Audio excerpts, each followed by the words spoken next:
Evangelio de Marcos,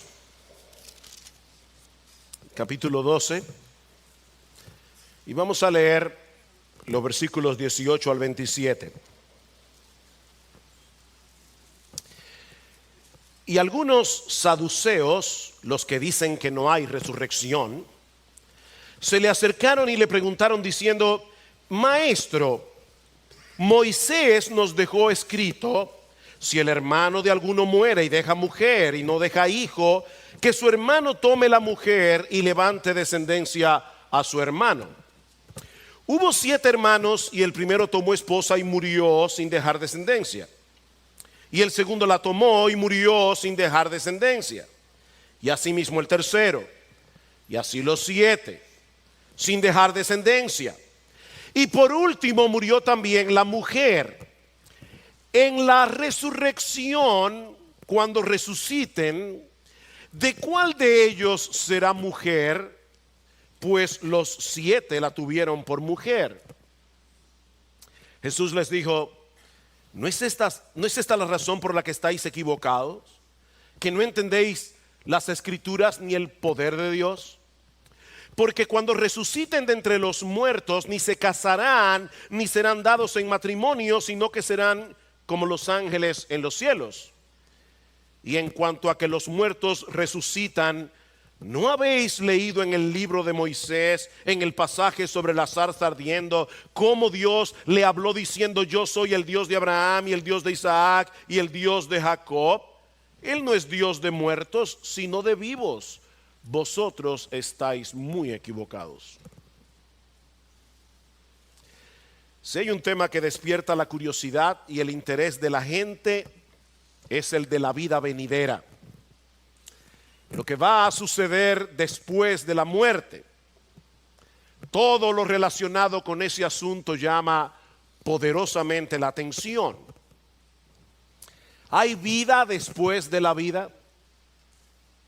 Algunos se preguntan si hay vida antes, pero lo que mucha gente se pregunta es: ¿hay vida después de la vida? Y si la hay, ¿qué tipo de vida será? ¿Nos reconoceremos unos a otros? ¿Recordaremos las cosas que nos sucedieron aquí? ¿En qué tipo de lugar estaremos? A algunos les interesa mucho saber si vamos a comer en el cielo. Y si habrá postres, yo sé, si habrá postres en el cielo. ¿Es el cielo tan etéreo y tan intangible como se lo imaginan algunos? Un montón de personas saltando de nube en nube, vestidos de batas blancas, y el único problema es que no se te caiga el arpa. ¿Es esa la idea que la Biblia nos presenta del cielo? ¿O es más bien un lugar concreto donde tendremos una existencia fascinante, activa y plenamente satisfactoria en la presencia de Dios? ¿Y qué de las relaciones matrimoniales? ¿Habrá algún tipo de conexión entre los esposos similar a la que tenemos nosotros aquí en esta vida presente? Bueno, es en torno a esta última pregunta que gira el cuestionamiento de los fariseos en el pasaje que vamos a considerar en esta mañana en nuestra serie consecutiva en el Evangelio de Marcos. Solo que en este caso ellos no tenían ningún interés en escuchar la respuesta de Jesús, sino en desacreditarlo delante del pueblo y hacerlo quedar como un tonto. Recuerden que estamos en la semana final del ministerio terrenal de nuestro Señor Jesucristo, y más específicamente en el día martes de esa semana. Ese fue el día de las preguntas difíciles, ese fue el día de las confrontaciones. Los líderes religiosos de Israel habían determinado acabar con Jesús como diera lugar, así que se acercan grupo tras grupo tras grupo, buscando la manera de acorralar al Señor, de atraparlo con sus propias palabras. Primero llegaron los miembros del Sanedrín, cuestionándolo sobre su autoridad, pero ya vimos hace unas semanas atrás que quedaron muy mal parados. Luego llegaron los fariseos y los herodianos para cuestionarlos sobre el pago de los impuestos, un tema candente y peligroso en aquellos días, pero como vimos la semana pasada, tampoco pudieron salirse con la suya. Una breve respuesta de Jesús fue suficiente para eliminar a sus adversarios. Pero esta gente no se cansa.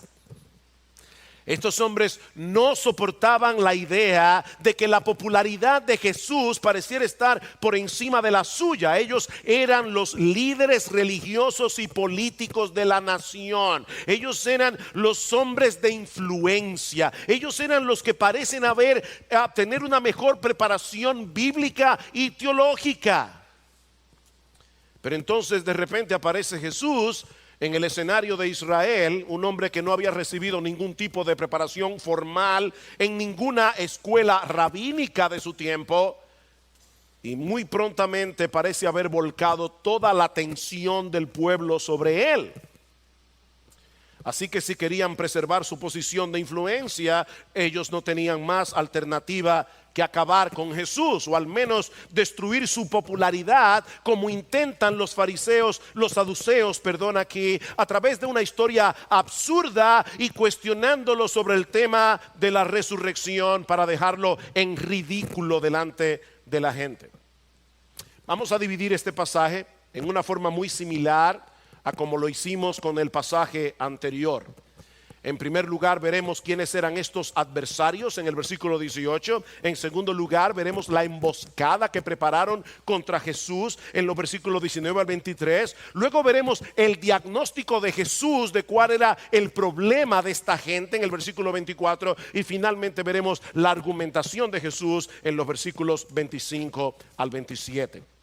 Para poder comprender este pasaje necesitamos conocer un poco acerca de los saduceos. Dice Marcos en el capítulo 3 versículo 18: y algunos saduceos se acercaron a Jesús. Esta era una pequeña secta elitista conformada mayormente por sacerdotes, comerciantes prósperos y aristócratas en Israel. Y aunque eran pocos en número, tenían una gran influencia política y religiosa en la nación. Ellos estaban en el tope de la pirámide de la estructura social en Israel en el tiempo de Jesús. Probablemente si hubieras tenido la oportunidad de hospedarte en algún hotel o en algún hostal, un bed and breakfast en la ciudad de Jerusalén en los días de Jesús, en la mesita de noche hubieras encontrado una revista Forbes o The Economist con una foto de un saduceo en la portada. Ellos eran el tope del tope en la estructura social de Israel. Por supuesto, al igual que los herodianos, los saduceos apoyaban al imperio romano, porque durante la dominación extranjera ellos habían obtenido muchos beneficios económicos. Ellos dominaban la vida del templo, ellos ejercían mucho control en el Sanedrín. De hecho, precisamente porque el centro de su poder giraba en torno al templo de Jerusalén, cuando el templo fue destruido en el año 70 después de Cristo, los saduceos perdieron toda su influencia y terminaron desapareciendo por completo de la historia de Israel hasta el día de hoy. Ahora, un aspecto particular de los saduceos es que ellos basaban toda su teología únicamente en los primeros 5 libros de la Biblia, en los libros escritos por Moisés, y rechazaban el resto del Antiguo Testamento. Ellos eran expertos en el Pentateuco, Génesis, Éxodo, Levítico, Número, Deuteronomio. Eran los teólogos liberales, eran los racionalistas de aquellos días. Decían creer en Dios, pero al mismo tiempo no aceptaban nada que fuera sobrenatural.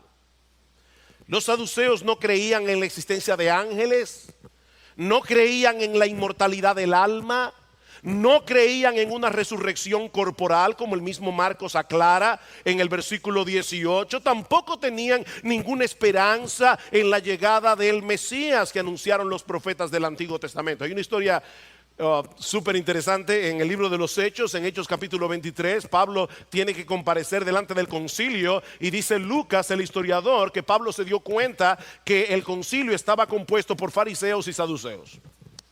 Y dice Lucas, los saduceos no creían en la resurrección, los fariseos sí. Así que el apóstol Pablo dice, bueno, a mí me están juzgando porque yo creo en la resurrección. Y ustedes se pueden imaginar lo que se armó ahí. Dejó discutiendo a los fariseos con los saduceos. Y Lucas aclara, es porque los saduceos no creían en ángeles, no creían en espíritu, ni creían en la resurrección. De paso, los saduceos eran reconocidos por su arrogancia, eran reconocidos por la rudeza con que trataban a sus adversarios. Así que estos hombres se acercan a Jesús tratando de demostrar a través de una historia bastante inusual lo ridículo que es creer que habrá una resurrección. Pero antes de atacar, ellos hacen exactamente lo mismo que hicieron los fariseos y los herodianos en el pasaje anterior: tratar de enmascarar sus verdaderas intenciones en un manto de respeto hacia Jesús y hacia la Biblia. Y eso nos lleva de la mano a nuestro segundo encabezado. Ya vimos los adversarios, veamos ahora en segundo lugar la emboscada. Versículo 18 una vez más. Y algunos saduceos, los que dicen que no hay resurrección, se le acercaron y le preguntaron diciendo: Maestro. Ven la forma respetuosa con que ellos se acercan a Jesús. Tú eres el maestro de Israel. Tú eres el hombre perfecto para responder una inquietud que nosotros tenemos acerca de la resurrección. Maestro, Moisés nos dejó escrito. Ahora citan la Biblia. Nosotros somos bíblicos y queremos traer un problema bíblico delante de ti. Tú eres el maestro de Israel. Moisés nos dejó escrito: si el hermano de alguno muere y deja mujer y no deja hijo, que su hermano tome la mujer y levante descendencia a su hermano. Ellos están haciendo alusión aquí a lo que se conoce como la ley del levirato. En Deuteronomio capítulo 25 versículos 5 al 6 dice que si un hombre moría y no dejaba descendencia, uno de sus hermanos solteros, si los tenía, debía casarse con la viuda para preservar el nombre y la herencia de su difunto hermano, porque en ese caso el primogénito de esta nueva unión era considerado el heredero legítimo del hermano fallecido. Esta ley se conoce entre los judíos como la ley del levirato, por una palabra latina, levir, que significa cuñado. O sea, es la ley del cuñado. El cuñado debe casarse con la viuda. Claro, había formas de tú escapar de ese problema. En Israel había manera de que tú podías librarte de no casarte con la viuda de tu hermano, pero definitivamente no era algo bien visto en Israel. Así que ellos vienen con ese trasfondo, los saduceos, y le cuentan a Jesús esta fantástica historia. Versículo 20. Hubo 7 hermanos. Es interesante que en el Evangelio de Mateo, en el pasaje paralelo, dice: hubo entre nosotros 7 hermanos. O sea que ellos están dando la historia como si la historia fuera verídica, no ficticia, como si fuera una historia real. Hubo entre nosotros 7 hermanos. Y el primero tomó esposa y murió sin dejar descendencia. Y el segundo la tomó y murió sin dejar descendencia. Y asimismo el tercero. Y así los 7 sin dejar descendencia. Y por último también la mujer. Versículo 23. En la resurrección. Y por favor, traten de hacer un poco de tener imaginación aquí. Escuchen el tono irónico, ¿verdad? Ellos no creen en la resurrección. Escuchen ese tono irónico de: ahora cuéntame el de Blancanieves o la Caperucita Roja. Es algo como eso. En la resurrección, con una risita burlona, cuando resuciten, según ustedes, ¿verdad? ¿De cuál de ellos será mujer? Pues los 7 la tuvieron por mujer. Ahora, hermanos, yo les decía hace un momento, de verdad, esta es una historia bastante absurda. ¿Cuántas probabilidades hay de que en una familia haya 7 hermanos varones, todos solteros, que se casen en línea con la misma mujer y ninguno de ellos pueda llegar a tener hijos con ella. Aún en el caso de que la mujer fuera estéril, no deja de ser extraordinario que todos se murieran antes que ella. De hecho, si seguimos, una mujer peligrosa, si seguimos la lógica de la historia, ninguno de estos matrimonios puede haber durado mucho. De lo contrario, hubiera sido muy difícil que esta mujer llegara a casarse con los 7 en línea, uno detrás de otro, antes de que uno de ellos decidiera casarse por su cuenta, aunque sea para escapar de casarse con esta mujer. Sin embargo, vamos a darle cierto reconocimiento aquí a los saduceos. Por más absurda que sea esta historia, plantea un dilema que debemos resolver.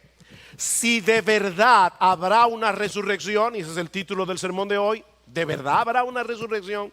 Si de verdad habrá una resurrección corporal al final de los tiempos, ¿cuál de los 7 hermanos será el esposo legítimo de esta mujer? Ahora, sin tener que entrar en una historia tan fantástica, hay personas que han enviudado y se han vuelto a casar. Yo espero que no con 7, pero se han vuelto a casar. O hay personas que se han divorciado legítimamente por razones bíblicas y han conformado otra familia. Ahora imagínense que todos ellos se convierten al Señor y todos llegan al cielo. ¿Qué va a pasar cuando se encuentren allí? ¿Cómo va a ser el asunto? En la mente de los saduceos, este dilema nos deja únicamente con 2 opciones. O aceptar que en la vida venidera se va a practicar la poligamia, o en este caso la poliandria, que es cuando una mujer tiene varios esposos. Eso es muy raro, pero hay algunos casos, como en Creta, por ejemplo, donde se permitía la poliandria, así como en algunas partes del mundo se permite la poligamia, pero es menos frecuente, ¿verdad? Pero o aceptamos que en el cielo se practicará la poligamia o la poliandria de acuerdo al caso, o llegamos a la conclusión de que no hay resurrección. En la mente de los saduceos no había otra opción. Ahora, como ellos sabían que Jesús no iba a aceptar la poligamia, ni en esta vida ni en la venidera, de nuevo parecen haber puesto a Jesús en una situación imposible. Porque Jesús no solo creía claramente en la resurrección de los muertos, sino que más de una vez durante su ministerio había anunciado su propia resurrección. En cierta ocasión, los escribas y los fariseos le demandaron a Jesús una señal que comprobara que sin lugar a dudas que Él era quien Él decía ser. Haz algo extraordinario para que nosotros creamos en ti. Y el Señor le respondió: la generación mala y adúltera demanda señal, pero señal no le será dada sino la señal del profeta Jonás. Porque como estuvo Jonás en el vientre del gran pez 3 días y 3 noches, así estará el Hijo del Hombre en el corazón de la tierra 3 días y 3 noches. Y hablando con sus discípulos, Jesús fue mucho más explícito.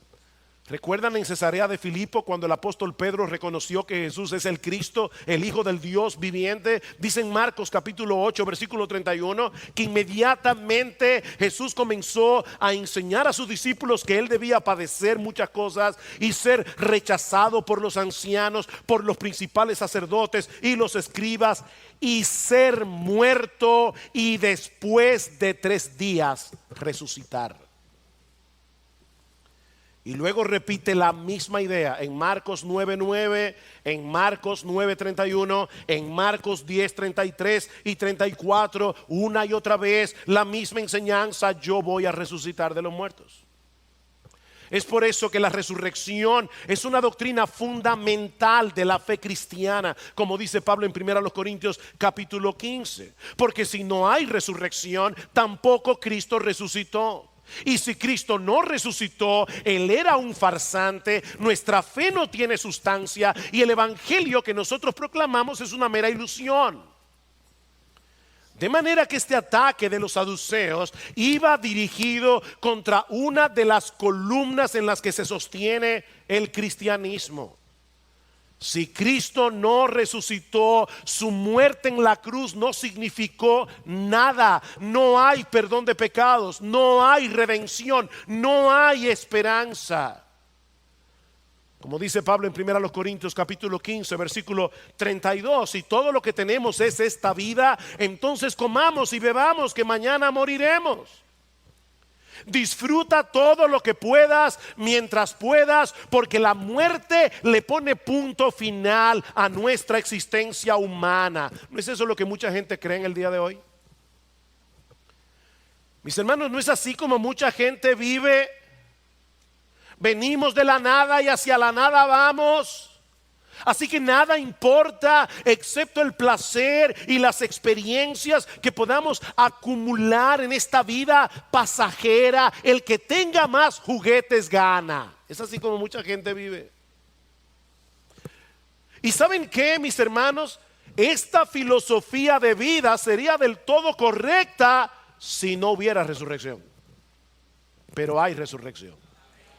Y eso es precisamente lo que el Señor Jesucristo va a probar en este pasaje. Pero antes de probar bíblicamente que los saduceos estaban equivocados, Cristo quiere hacerle un diagnóstico a estos hombres.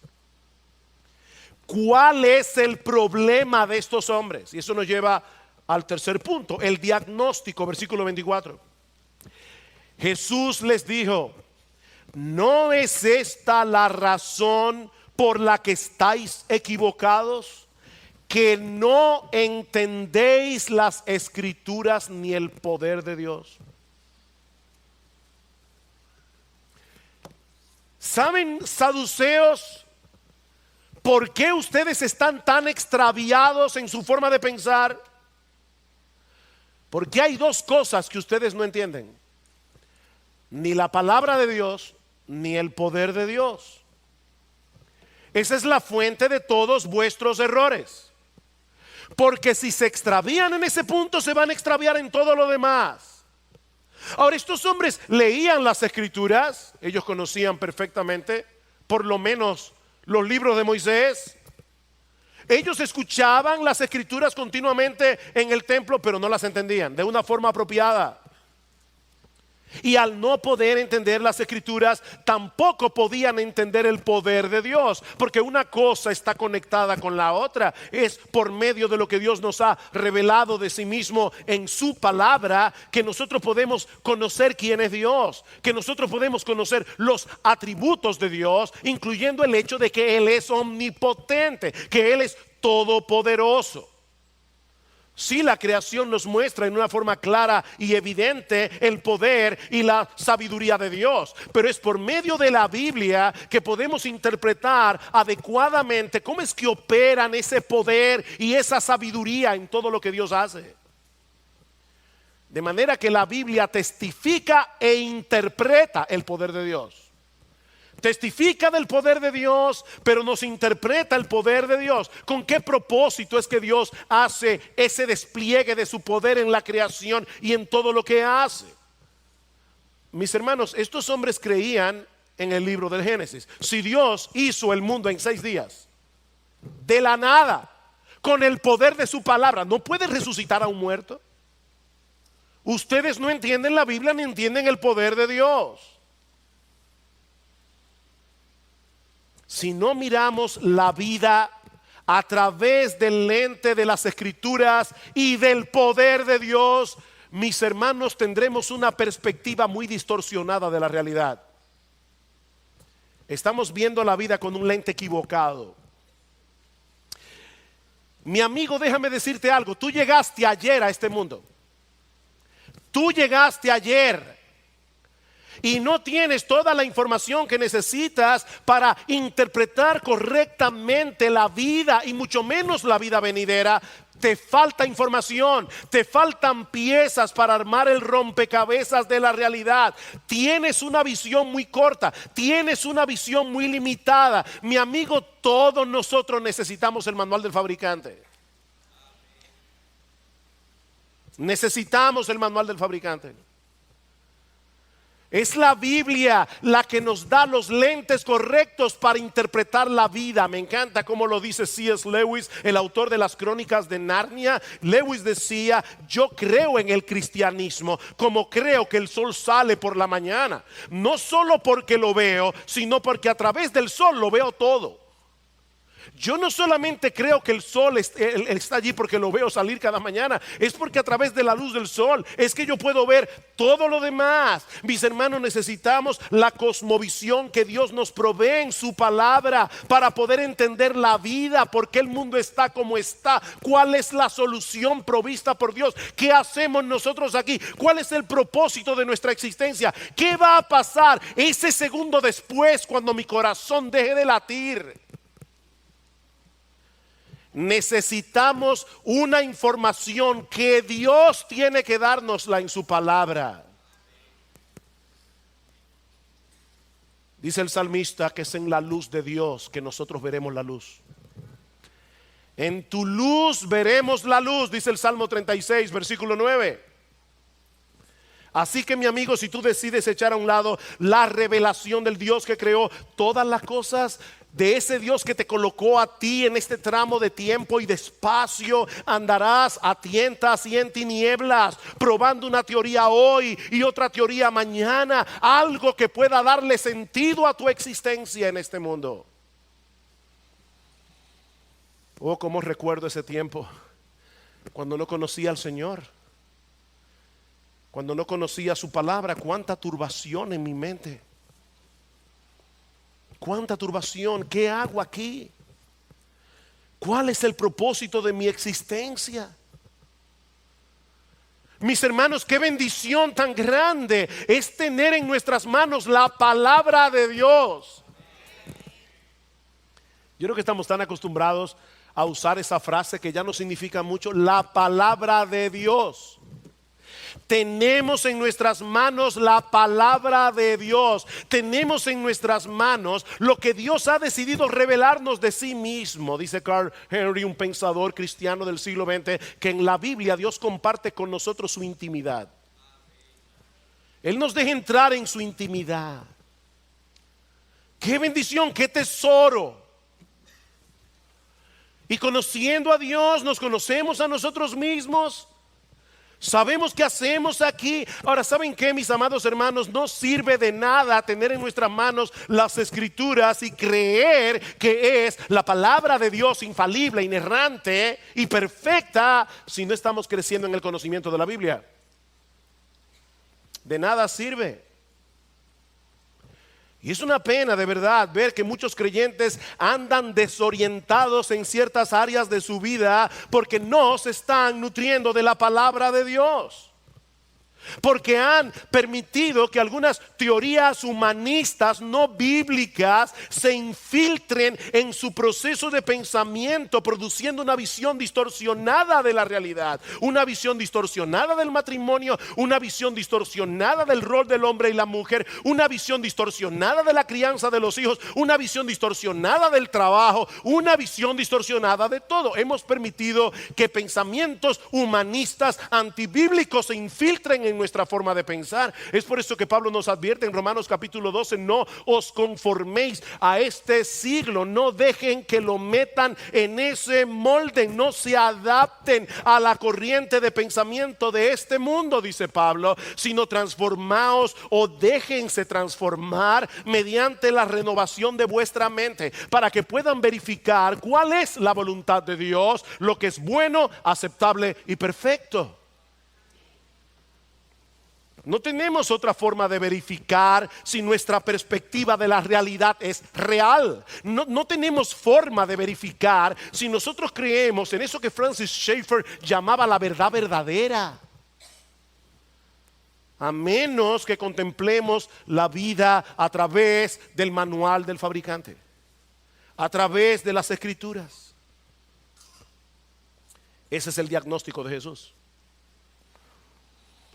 Ahora viene su argumentación en los versículos 25 al 27. Y la argumentación de Jesús consta de dos partes: una explicación y un texto bíblico que sustenta nuestra creencia en la resurrección. Versículo 25. Porque cuando resuciten de entre los muertos, ni se casarán ni serán dados en matrimonio, sino que serán como los ángeles de Dios. En otras palabras, el dilema planteado por los saduceos era una bola de humo. Porque en la vida venidera no existirá el matrimonio como lo conocemos ahora. Es en ese sentido que Cristo dice que seremos como los ángeles. No es que nos vamos a convertir en ángeles, no. Es que no tendremos la necesidad de seguir procreando seres humanos a través de la relación matrimonial, así como los ángeles no necesitan procreación porque son un número fijo. El número de los ángeles ni aumenta ni disminuye. Y cuando estemos ya en la gloria, el nuestro tampoco disminuirá ni aumentará. Ahora me llama la atención, estudiando ese pasaje, Jesús siempre tiene la respuesta correcta. En el momento correcto. Nadie lo puede acorralar, nadie puede hacerlo caer en una trampa, porque Él es la sabiduría personificada, Él es el Dios encarnado. ¿Sabes, mi hermano, lo que eso nos enseña a ti y a mí? Que nosotros podemos dejar nuestras vidas en las manos de Jesús. Podemos dejar nuestras vidas en sus manos. Él siempre sabe lo que hay que hacer. Él conoce de antemano la respuesta para todos nuestros dilemas. Yo hablaba con una persona en estos días, con una pareja, me estaban planteando un problema bastante serio y tuve que decirle: mis hermanos, de verdad, de corazón, yo no tengo la respuesta. Permítanme pensar, permítanme orar, permítanme preguntar a otros. Yo no tengo la respuesta, pero déjenme decirles algo: Dios no tiene preguntas. Dios solo tiene respuestas. Ese es nuestro Dios.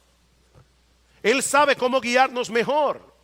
No importa cuán confusas puedan parecer nuestras circunstancias en este momento, Él ya sabe lo que hay que hacer. Así que, mi hermano, de verdad, nosotros podemos echar nuestras cargas sobre Él, porque Él tiene cuidado de nosotros.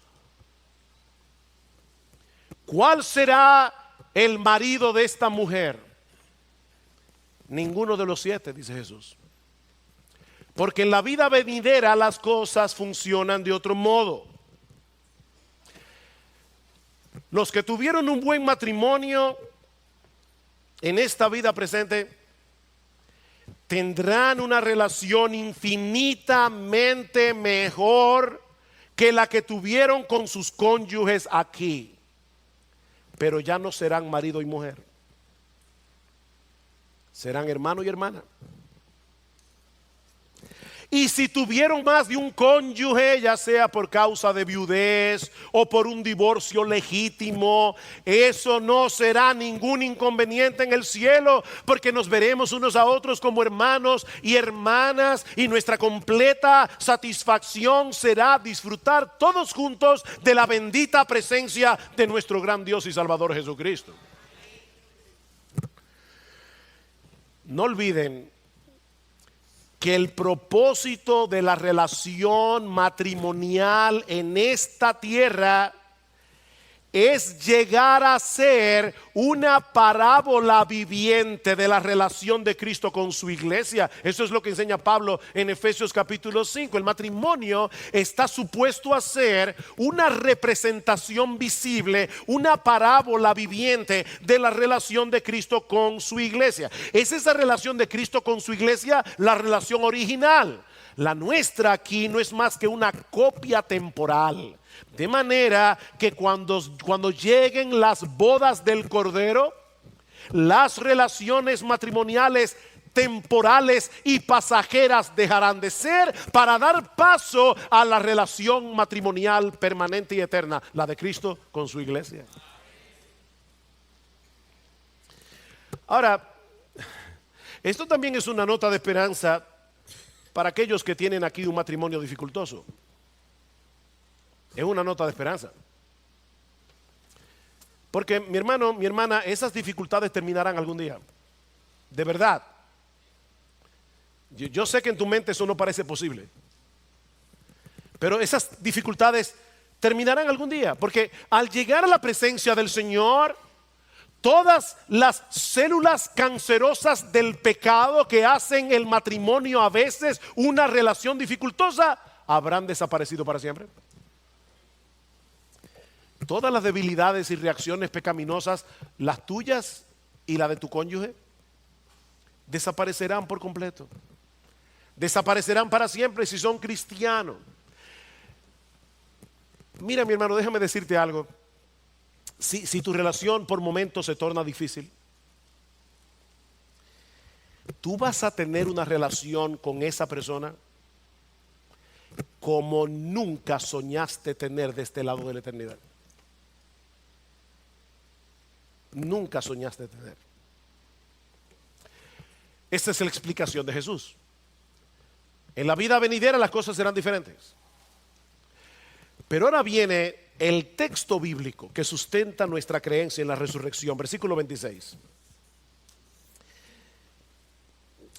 Y en cuanto a que los muertos resucitan, ¿no habéis leído en el libro de Moisés, en el pasaje de la zarza ardiendo, cómo Dios le habló diciendo: yo soy el Dios de Abraham y el Dios de Isaac y el Dios de Jacob? Él no es Dios de muertos sino de vivos. Recuerden, mis hermanos, si había algo de lo que estos hombres se jactaban, era de conocer el Pentateuco. Supuestamente ellos eran los expertos en los primeros 5 libros de la Biblia escritos por Moisés. Y ahora Jesús le pregunta: ¿ustedes no leyeron ese capítulo 3 del libro de Éxodo?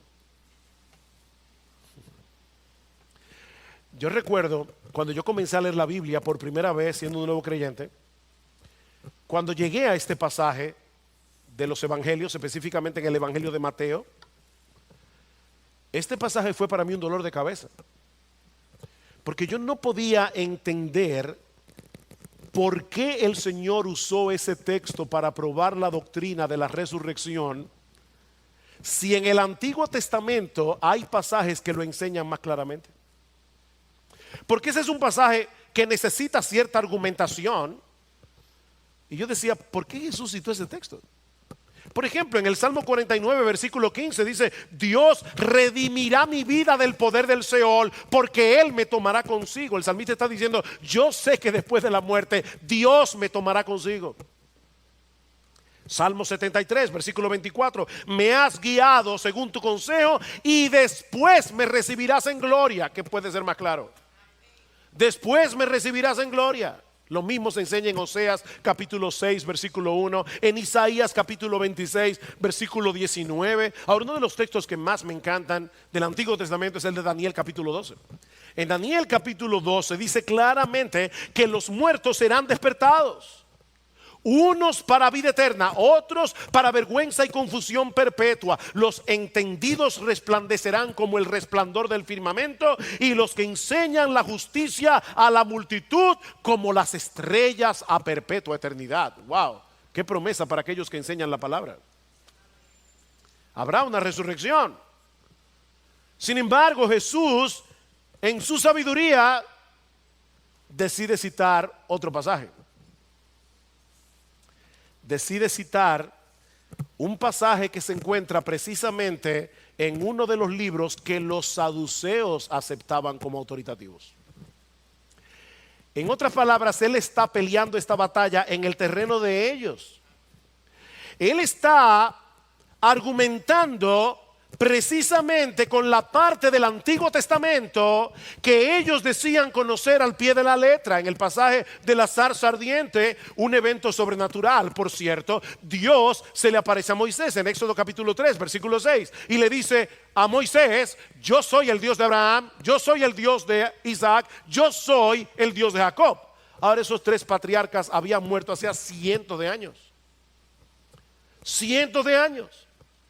Si la vida de ellos hubiera terminado con la muerte, lo correcto habría sido decir: yo fui el Dios de Abraham. ¿Ven el punto? Yo fui el Dios de Abraham, yo fui el Dios de Jacob. Cuando ellos estaban vivos, yo era su Dios. Ellos eran mi pueblo. Yo cuidé de ellos, yo velé por ellos, pero eso ya pasó hace cientos de años atrás. Yo era el Dios de ellos. Pero eso no es lo que Dios le dice a Moisés. Lo que Dios le dice a Moisés es: yo soy. Aún ahora, muchos años después de la partida de ellos de este mundo, el Dios de Abraham, de Isaac y de Jacob, yo sigo siendo el Dios de ellos y ellos siguen teniéndome a mí por Dios, porque ellos están ahora más vivos que nunca. Ellos continúan alabando y adorando al Cordero, al Dios vivo y verdadero, porque todos ellos están en la presencia de Dios. Nuestro Dios no es un Dios de muertos, Él es un Dios de vivos. Los cadáveres en el cementerio no pueden tener una relación con Dios, pero las almas de aquellos que murieron en Cristo están vivas en su presencia, esperando el día glorioso de la resurrección. Y no pude dejar de pensar, preparando este mensaje, en todos los hermanos y hermanas de nuestra iglesia que ya se nos adelantaron.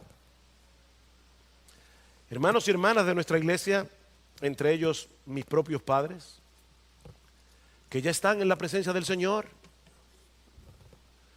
Sí, su recuerdo nos trae tristeza porque los echamos de menos, pero esa tristeza debe ser moderada, porque lo cierto es que todos ellos están mejor que nunca, y porque estamos esperando ese día de nuestra reunión que cada vez está más cerca. Nos veremos otra vez. Nos veremos otra vez. Es por eso que Pablo dice: no se entristezcáis como aquellos que no tienen esperanza. Hay tristeza, pero no como la de aquellos que no tienen esperanza. Así que una vez más, la sabiduría del Señor prevaleció por encima de sus adversarios. En el relato de Mateo dice que cuando la gente oyó la respuesta de Jesús, se admiraba de su doctrina. Y en el pasaje de Lucas dice que aún los escribas tuvieron que reconocer que le había respondido bien. Los escribas, que también eran sus adversarios. Pero Marcos deja caer el telón en esta parte de la historia con esta frase: vosotros estáis muy equivocados. ¡Pum! Termina la historia. Vosotros estáis muy equivocados. Estos saduceos quisieron ridiculizar a Jesús. Estos saduceos quisieron hacerlo quedar como un tonto delante de la gente, pero al final de la historia quedó más que evidenciado cuáles eran los necios del grupo, porque no era Jesús. Queridos hermanos, cuando estudiamos un pasaje como este, eso debe llenarnos de consuelo. Eso debe llenarnos de consuelo. La muerte no tendrá la última palabra. Recuerden que hay solo dos cosas seguras en la vida: la muerte y los impuestos, decía Benjamin Franklin. Y en este país se pueden evadir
los impuestos, pero no se puede evadir la muerte.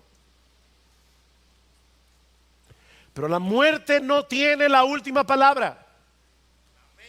Algún día estaremos en la presencia del Señor, en cuerpo y alma, glorificados. Cada partícula de nuestro cuerpo será perfeccionada y nuestras almas serán perfectas y completamente santificadas. Amaremos y adoraremos a Dios perfectamente. Con esa misma clase de amor nos amaremos unos a otros. Nunca más tendremos una mala motivación en nuestro servicio a Dios. No tendremos que estar luchando con nuestros pecados. Nunca más tendremos una razón para llorar que no sea de alegría. En tu presencia hay plenitud de gozo, dice el salmista en el Salmo 11, versículo 16, versículo 11. Delicias a tu diestra para siempre. Dice John MacArthur: nunca estaremos cansados, nunca estaremos aburridos, nunca estaremos desanimados y nunca seremos decepcionados. Será gozo tras gozo tras gozo para siempre, por los siglos de los siglos. Pues tengo por cierto, dice Pablo en Romanos 8:18, que las aflicciones del tiempo presente no son comparables con la gloria venidera que en nosotros ha de manifestarse. Consuélate, mi hermano, con esta bendita doctrina. Pero al mismo tiempo anímate. Anímate a servir más intensamente a tu Señor aquí y ahora, sabiendo que lo que hacemos para Él algún día tendrá recompensa. Tendrá su recompensa. Esa es la conclusión a la que llega Pablo en el gran capítulo de la resurrección en el Nuevo Testamento, 1 Corintios capítulo 15. Así que, amados míos, hermanos, estad firmes y constantes, creciendo en la obra del Señor, siempre sabiendo que vuestro trabajo en el Señor no es en vano. No importa que nadie lo note, no importa que no sea predicando la palabra en un púlpito. Tal vez lo que Dios te ha llamado a hacer a ti, los dones que Dios te ha dado, son para hacer obras en privado que nadie ve.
En el cuerpo a ti te tocó ser el dedo gordo del pie derecho. Nadie lo ve. Pero en aquel día recibirás tu recompensa. No vivamos como los saduceos, mis hermanos, como si esta vida fuera todo lo que hay, porque no es así. ¿Tú crees que habrá una resurrección? ¿De verdad tú crees que esta vida es temporal y pasajera y que aquella es eterna? Porque si es así, mi hermano, comienza a hacer tesoros en los cielos. Haz tesoros en los cielos. Yo sé que estas palabras de Colosenses 3 son sumamente conocidas en esta iglesia y en muchas iglesias cristianas, pero yo te pido que por favor las escuches como si nunca antes las hubieras escuchado. Todo lo que hagáis, hacedlo de corazón, como para el Señor y no para los hombres, sabiendo que del Señor recibiréis la recompensa de la herencia, porque a Cristo el Señor servís. Ayer hablábamos, Gloria y yo, del tribunal de Cristo. Dice Pablo que todos compareceremos ante el tribunal de Cristo, y algunos tendrán recompensas mayores. Para esa recompensa es una mayor capacidad de darle más gloria a Cristo. No es que tú vas a tener 10 millones de dólares y este va a tener 5 millones de dólares. O sea, no lo ves de esa manera. Es una mayor capacidad. Y como todos vamos a estar glorificados, nadie va a envidiar al otro. Pero habrá una recompensa. Habrá una recompensa. Y Dios no ve las cosas como nosotros las vemos. Tal vez hay un hermano, una hermana en el campo misionero predicando la palabra en lugares difíciles. Y tal vez aquí hay un empresario trabajando en una oficina con aire acondicionado, pero su corazón está en el reino. Y este hombre está produciendo lo que hace falta para que estos en el campo misionero hagan la obra. A estos les tocó estar en el campo, a este les tocó estar en una oficina, pero los dos están sirviendo a Cristo. Y los dos serán recompensados. Trabaja para el reino, mi hermano, que hay una resurrección. Esta vida no es todo lo que hay.